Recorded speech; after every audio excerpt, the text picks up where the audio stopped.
creative of Bad Boy Promotions, and I'm joined tonight by Cheeky Witten on my right. Welcome. Thank you.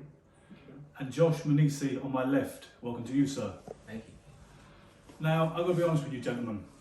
We've done this kind of thing before at Bad Boy Promotions, and people have hammed it up for the camera, but on this occasion, I sense the presence of genuine needle. Is that fair to say, Cheeky? 100%. Yeah, there's been a lot of shit talking coming from Pillar Lands over here for the last couple of months now. A couple of things he's overstepped the line with. So, yeah. Tell me about this. It kicked off, it kept everybody entertained in the off season in the WhatsApp group, it's fair to say.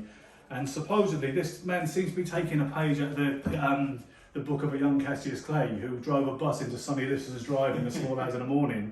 His version of that, albeit on a lower budget, is to call you up on the phone at 1:30 and I believe he woke the baby up. Tell me about that. He woke my missus and baby up at 1:30 AM and my missus had work 5 AM and my baby had to go off for school. Obviously he's a bit of a clown, so he thought it was a funny thing to do. So I had to message him the next day and make him apologise. So Joshua, you've been trying a few mind games. It seems like you've deliberately been trying to antagonise him. Can you tell me why that is? I don't know, man. It's just like, it's human nature is just pick on people that you're stronger than. Okay, so this is like the law of the jungle, essentially. Yeah. Yeah? Yeah. So what was it about Cheeky? Because you both boxed on our last show back in, that would have been November. You both won. Cheeky won, I believe this is the strap that was won on the night in your debut. Yep. Okay. And you decided that you wanted this, so you chose to call Cheeky out, or was there something else more personal that motivated the call out? It's not even personal, you know. I saw that Cheeky had a belt. I said, I'll fight anyone, any weight, any belt. Cheeky spoke up. I knew I could beat him because he got a bit angry. Like, why is he going to speak up if I'm calling out for a belt? And since he spoke up and he got angry, I knew that I could beat him. Well, that's a bit of nonsense. Yeah, that's the story. That was nonsense because I actually turned you down because you was too easy and you actually chased me. Yeah, and it hurt your pride, didn't it? No. That's why you're I fighting turned me you down now. because you was a bit too easy.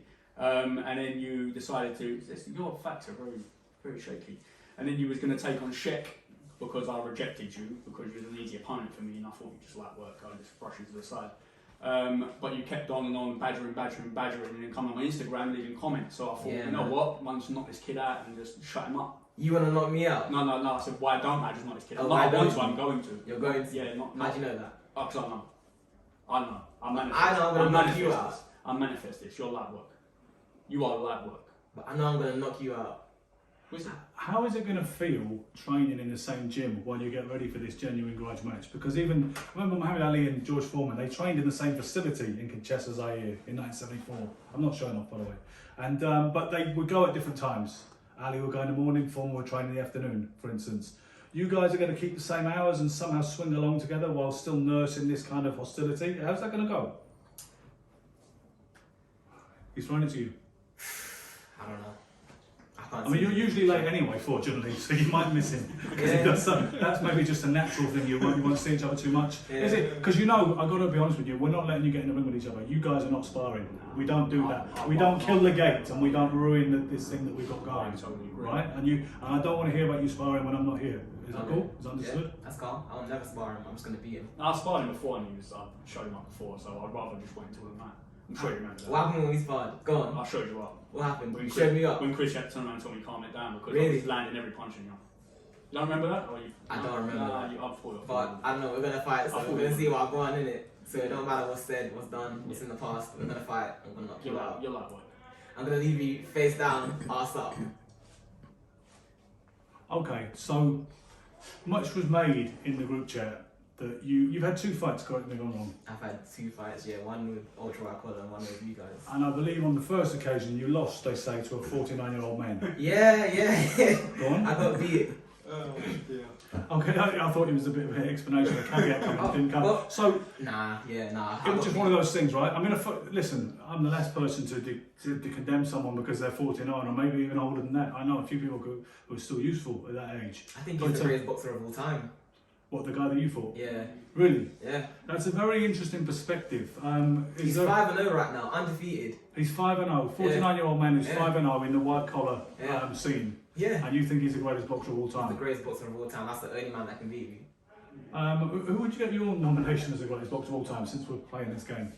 Me, Mike Tyson, greatest boxer of all time for me personally. I love the guy. Manny Pacquiao, Mike Tyson, especially not 49-year-old Jim Bob from Mr. Refuse to Lose. Ultra White Collar, who come up against the bum and just showed him up. But, yeah. He would say he's the greatest boxer of all time because he got beat. Yeah. Quite I mean, convincingly presumably, as well. I'm guessing you don't actually believe some of these more outrageous statements you make, but you do it to get people at it. I can only assume. I believe it 100%. Like, why is he not the greatest boxer of all time? He's undefeated. He doesn't have the record of Mike Tyson or the notoriety of Muhammad Ali and all of that, but the skill he showed to beat me, he's the greatest boxer of all time. Yeah, I see what you mean. I mean, he must be pretty special to have overcome someone as accomplished as yourself. Yeah. Nah, not even, you know, but it's just like, when you know when you see a master at work, no matter who they're facing, you appreciate their art, innit? And I appreciate what he did that night. Okay, so you're both predicting a knockout. It's not going the distance. A TKO, yeah. So I'm going to stop him.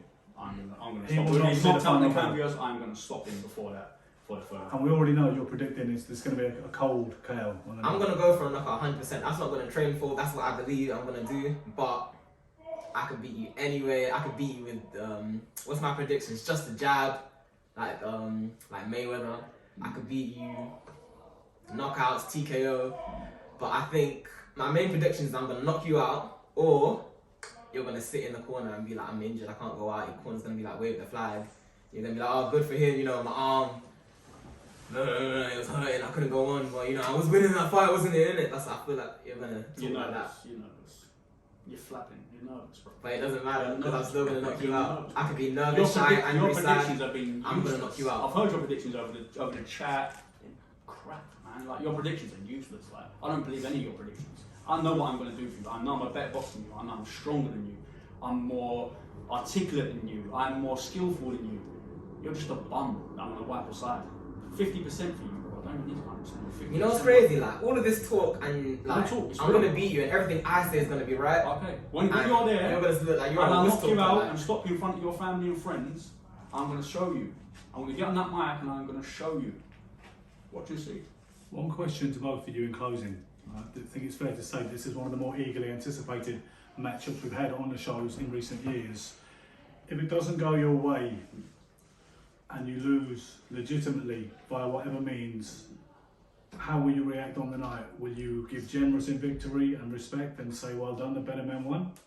In all fairness, Ben, I don't manifest. It's not going my way. I'm going to win. It's just impossible It's to talk about impossible. scenario. It's impossible for me to lose. I'm not going to lose. This kid cannot beat me. And if somehow something The rafters falling on your head for some reason. yeah, some freak incident happens, of course I shake his hand. I mean, Yeah. like I told him, it takes a warrior to get in that ring. Yeah, regardless of. So underneath the bus, so you do respect him for having Of the course, balls to get of around. course, anyone who gets in the ring. Neutral? The animosity.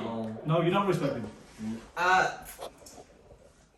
Nah, not before I fight him. After I fight him, cool. When he respects me and it shakes my hand after he loses, I have some respect for him, innit? But before then, I don't know, man. I'm just gonna knock you out. Like, it doesn't matter what's said and done. I'm gonna knock you out. Or you know, My any last other way. opponent was a warrior. My last opponent was a warrior. You're just a chum. I'm the guy that's gonna knock you You're out. a chum, bro. I'm Joshua Manisi. I'm a bad boys champion. Yeah, I'm Justin Inisi. You ain't nothing, bro. You're nothing. Would it be a waste of time? The date is April 1st, by the way. Tickets are available. Contact myself or Chrissy Morton, the Ilford Coliseum. Would it be a waste of time asking you just to shake hands one last time before we get this on? I'll shake his hand. Let's go. I'm gonna knock you out, mate. No, you're not. I'm gonna knock you out. You heard it here Knock me first. out.